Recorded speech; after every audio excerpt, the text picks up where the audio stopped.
शहर की प्रसिद्ध संस्था भारतीय भाषा परिषद ने 3 सितंबर 2022 को एक कार्यक्रम आयोजित किया, जिसमें हिंदी शिक्षा सम्मान प्रदान किए गए।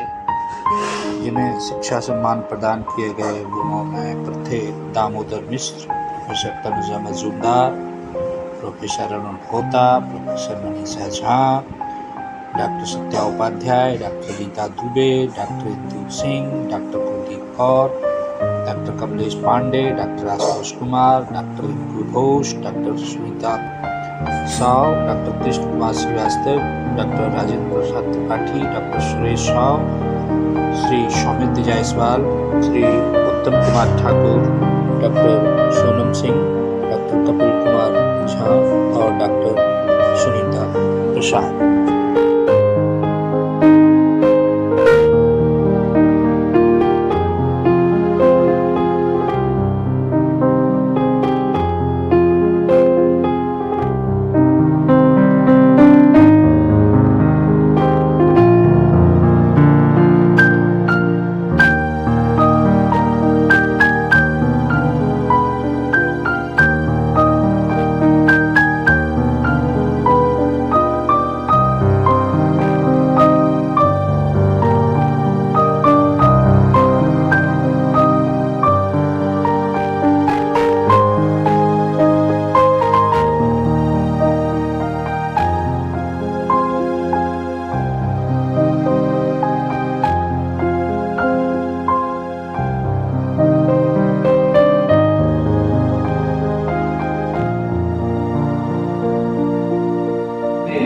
अच्छी बात बताइए कथा के माध्यम से।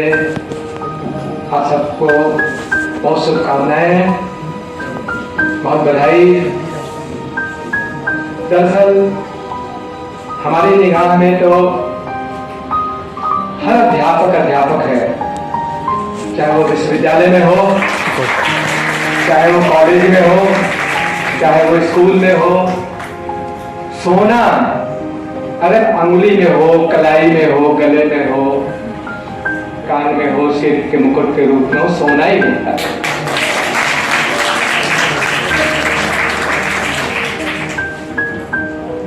अध्यापक को जिंदगी में मिलता क्या है?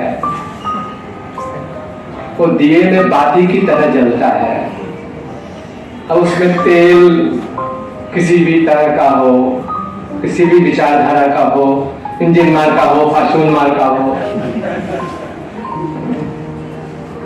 पर बाती तो दिए की होती है, वो बाती ही जलती है उसमें।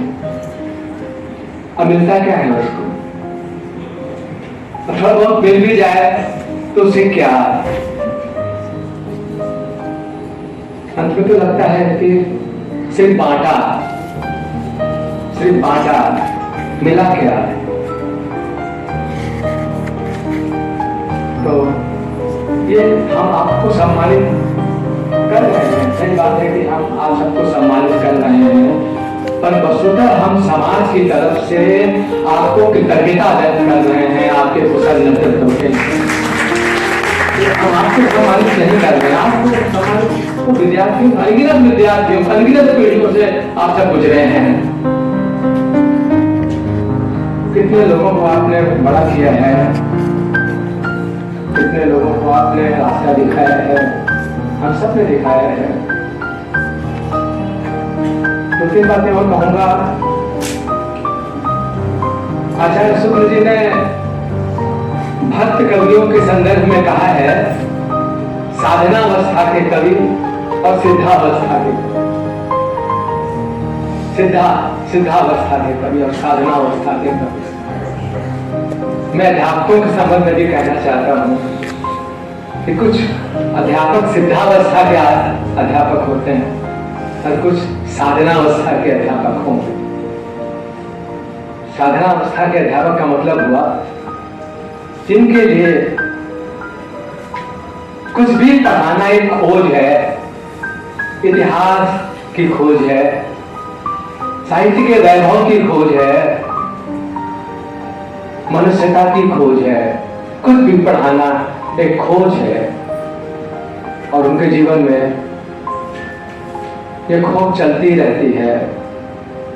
और कभी नहीं सोचते कि ज्ञान उनके पास आकर ठहर गया है। तो हम तो यही उम्मीद करते हैं कि हमारे मुल्क के, हमारे देश के तमाम शिक्षक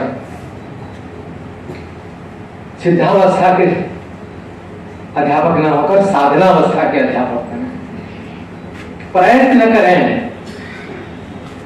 साधना, आचार्य शुक्ल ने साधनावस्था के लिए प्रयत्न, निरंतर प्रयत्न, इस पर ज्यादा जोर दिया है।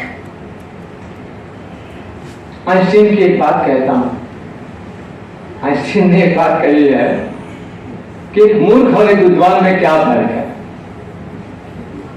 उसने बताया कि एक मूर्ख से आप 100 प्रश्न करें तो 101 प्रश्नों का उत्तर देगा, और एक विद्वान से आप प्रश्न करें तो एक प्रश्न का उत्तर देगा, और यह कहते हुए उत्तर देगा कि इस संबंध में मैं अभी इतना ही जानता हूं, यदि कोई नई जानकारी हुई तो आपको फिर सूचित करूंगा। अध्यापक को तो ये गर्व हो ही नहीं सकता कि हम सब जानते हैं, क्योंकि जो निरंतर जानने में लगा रहता है, जो जितना अधिक ज्ञान के अंदर प्रवेश करता है, वो उतना अधिक जानता है कि हम कितना।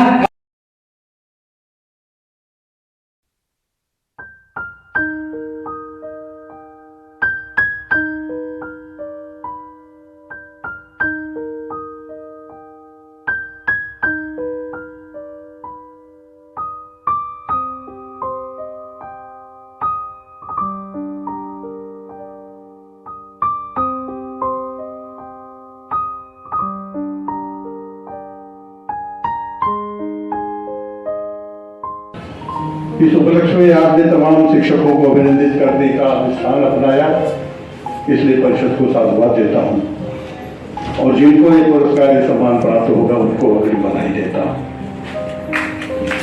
इस मुबारक मौके पर मुझे भी तबलीग होने का अवसर प्राप्त हुआ। मैं स्वयं अपने सौभाग्य को सराहता हूं और आपके प्रति आभार व्यक्त करता हूं। अब अपने विषय पर बातचीत के दौरान श्रीमती शुक्ल जी ने सवाल उठाया, दिनों-दिन साहित्य की सार्थकता कम क्यों होती जा रही है। लगता है विकास यात्रा में उसकी कोई भूमिका ही नहीं है, केवल आर्थिक विकास ही सबसे बड़ा विकास है। उसमें ज्ञान विज्ञान की भूमिका है, टेक्नोलॉजी की भूमिका है, प्रबंध शास्त्र की भूमिका है। साहित्य तो लगता है बैठे ठाने धंधा हो गया। अब तक पारंपरिक रूप से उसके 3 प्रयोजन माने जाते थे। एक मनोरंजन होता था, कभी उसको ब्रह्मानंद सहोदर कहा गया था, काव्यामन कहा गया था, लेकिन आज इलेक्ट्रॉनिक मीडिया जितना मनोरंजन दे देती है, साहित्य तो बेचारा नहीं दे पाता। दूसरे उससे ज्ञान प्राप्त होता है। कभी कहा गया था यन्न भारते तन्न भारते, जो कुछ भी संसार में है तो महाभारत में है, और जो महाभारत में नहीं वो कहीं नहीं है। पर आज गूगल बाबा महाभारत से ज्यादा सूचना दे देते हैं।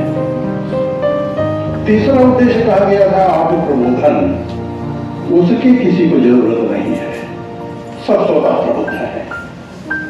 ऐसी स्थिति में साहित्य हाशिए पर जो आ गया है, उसको किस तरह पुनर्जीवित किया जाए, किस तरह मध्य भूमिका लगाया जाए, एक बहुत बड़ी चुनौती है हम सबके सामने जो साहित्य के विद्यार्थी, केवल विषय से जुड़े हुए, खासतौर पर अध्यात्मिक पेशे से जुड़े हुए, पत्रकारिता से जुड़े हुए, समीक्षा कर्म से जुड़े हुए लोगों के लिए, जनसाधारण के लिए कैसे उसको प्रयोज्य बनाया जाए।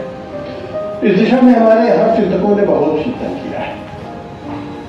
जब से नाट्यशास्त्र काव्यशास्त्र का शुभारंभ हुआ, पहला श्रेय दिया जा सकता है भरत को 9वीं शताब्दी में, जिन्होंने नाट्यशास्त्र के अंतर्गत साहित्य के या काव्य के 4 प्रयोजनों को ध्यान दिया, आकर्षण किया और कहा कि ये मुख्य प्रयोजन है, और उसमें एक है धर्म, दूसरा है यश, तीसरा है आयु वृद्धि, चौथा है विवेक, और एक कहा गया लोकोपदेश। निश्चय ही नाटक को ध्यान में रखकर उन्होंने प्रयोजन बनाए थे। इसमें आयु वृद्धि तो लेखक का गुण है, मैं कहें उसका लाभ है, बाकी सार्वजनिक है।